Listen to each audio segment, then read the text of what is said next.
We will be strong, but not unnecessarily confrontational. To quote another great Republican president, we will speak softly and carry a big stick.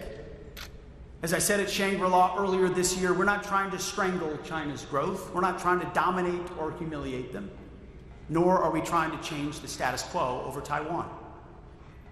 Our interests in the Indo-Pacific are significant, but also scoped and reasonable. This includes the ability for us, along with allies, to be postured strongly enough in the Indo-Pacific to balance China's growing power. This means ensuring none of our allies are vulnerable to sustained, successful military aggression. This is what we mean by deterrence in the Indo-Pacific. Not dominating China, but rather ensuring they do not have the ability to dominate us or our allies. It's common sense. In this vein, our role at the Department of War is essential. It's our job to make sure Beijing sees unquestionable U.S. military strength that, if necessary, can back up our national interests. Even as we make clear our peaceful intentions, we insist that, as a Pacific nation ourselves, China respect our long-standing interests in the Indo-Pacific. And not just insist, but maintain the manifest strength to underwrite it. This involves respecting the historic military buildup they are undertaking. Our department maintains a clear-eyed appreciation of how rapid, formidable, and holistic the military buildup has been. We take these capabilities seriously. It would be silly and frankly disrespectful not to. This approach requires focus, prioritization, and clarity of purpose. That's why we will ensure our military can, if God forbid necessary, project sustained capabilities along the First Island chain and throughout the Indo-Pacific. That means being so strong that aggression is not even considered, and that peace is preferred and preserved. This is deterrence by denial.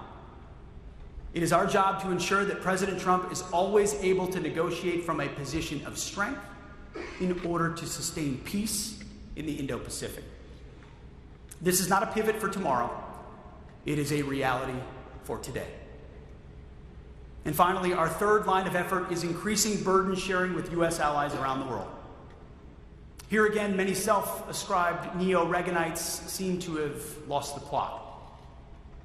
According to them, only the United States has the ability to provide for defense and deterrence in Europe, the Middle East, and the Indo-Pacific.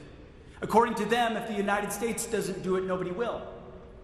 In fact, according to some, America is actually better off subsidizing these allies' defenses, even if they're perfectly capable of doing more for themselves and our collective defense. That is, of course, patently ridiculous, not to mention insulting to our allies. It's actually vitally important for America's allies and partners to step up and do their part for our collective defense. This isn't just a matter of doing right by Americans who are rightfully frustrated by years of allied free-riding. This is pragmatic. As we rightly prioritize our homeland hemisphere in the Indo-Pacific, threats persist in other regions, and our allies need to step up. And step up for real. Our allies in Europe face Russia. Iran has been set back by the president and Israel's actions, but remains a threat in the Middle East, and of course North Korea looms on the Korean Peninsula. We must also prepare for the possibility of simultaneous threats in different regions. That doesn't mean we think such simultaneous action is likely or even necessarily inevitable, but it's something the Department of War must be prepared for. And the best way to prepare for this is not by pretending we can do everything or be everywhere, effectively handing a permission slip for our allies' laggardly defense efforts. This neo-Reaganite attitude led us to fritter away our soldiers' lives, our natural resources, and our citizens' support in rudderless wars.